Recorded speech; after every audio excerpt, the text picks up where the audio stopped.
নৌকা দেখা লাগবে নদী দেখা আমাকে আরো ঘর হ্যাঁ আমাকে আরো ঘর রোদের দিকে আমার তাকানি ঘর তাও হচ্ছে না এই বিল দেখার লাগবে দুটি একসাথে আমার ফোকাস করা লাগবে হ্যাঁ হ্যাঁ হ্যাঁ হ্যাঁ এদিকে ভাঙ্গা আসে বে এইদিক না তা লাগবে আর ভাঙ্গাই দেখা আরে ইয়া কুটি রে এটা দেখার লাগবে উপরে ওঠ এই দে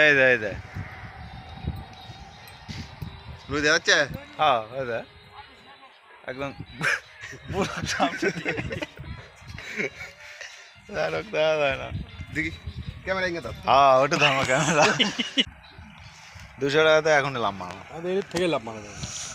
কোন দিকে এলা পারো এই দে ক্যামেরা পছলি আগে দেখ ক্যামেরা কোন দিকে এই দে এর ক্যামেরা গাড়ি হইছে কি গাড়ি আসে রে বন্ধ হতে তো রাস্তা আল্লাহ কো লে কে তুই লুকিস কে আগে দা আগে দা দিন হ্যাঁ ক্যামেরা চালু করে ধরেন পরে ঠিক করেন নিয়ে হ্যাঁ হ্যাঁ ওর কাটে দাও ক্যামেরা না চালু হয়ে গেছে হোক চালু না হইলে আমি কইছি তুই হোক আল্লাহর অপরূপ সৃষ্টি দেখতে চাইলে আপনাকে ভ্রমণ করতে হবে একটা গেল পেলে করে এখন দেখি কি করলো দেখি এ ওটা